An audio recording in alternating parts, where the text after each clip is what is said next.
अस्सलाम वालेकुम स्टूडेंट्स, मैं हूं हुज़ैफ़र रफ़ी, आपका टीचर केमिस्ट्री का। हम डिस्कस कर रहे हैं 10th क्लास फेडरल बोर्ड की केमिस्ट्री। टॉपिक है हमारे पास प्रॉपर्टीज़ ऑफ अल्कीन। पहले हम बात कर लेते हैं फिज़िकल प्रॉपर्टीज़ की, ठीक है। उसके बाद हम बात कर लेंगे केमिकल प्रॉपर्टीज़ की। फिज़िकल प्रॉपर्टीज़ में अगर हम देखें तो हमारे पास कौन कौन सी चीज़ें आ जाती हैं, उन्हें हम देखते हैं। तो फर्स्ट मेंबर जो इसका है वो 2 कार्बन का होता है, क्योंकि इसके अंदर carbon carbon double bond condition है, तो इसका नाम होता है ethene. Ethene, propene and butene, मतलब 2 carbon compound, 3 and 4 carbon compound are gases in nature and C5 to C15 member are liquid and हर member are solid, mean that waxy solid। जिस तरह आपके ग्रीस होती है या आपकी पेट्रोलियम जेली जिसे वैसलीन बोलते हैं वो है, ठीक है। उसके बाद हमारे पास insoluble in water and brilliant solvent for alcohol वगैरह के लिए, ठीक है।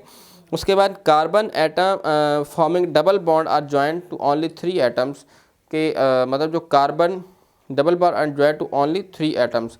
जो डबल बॉन्ड बना होता है वो एटम 3 एटम के साथ अटैच होता है। फॉर एग्जांपल ये देखें, अदरवाइज़ कार्बन 4 के साथ अटैच होता है। तो अगर हम इस कार्बन की बात करें तो 3 के साथ अटैच है, ये कार्बन भी 3 के साथ अटैच है, मतलब 3 एटम के साथ अटैच है, बॉन्ड डबल बनाया हुआ है, ठीक है। तो इसके बाद हमारे पास इसकी कुछ प्रॉपर्टीज़ हैं कि इसमें अनसैचुरेशन होती है कि मतलब ये रिएक्टिव होता है, ये दूसरों के साथ रिएक्ट कर सकता है, बिकॉज इसके अंदर यहाँ पे ये डबल बॉन्ड होता है, जिसको फ़ौरन से ये कोशिश करता है कन्वर्ट करे कि सिंगल बॉन्ड में कन्वर्ट कर दे, ठीक है।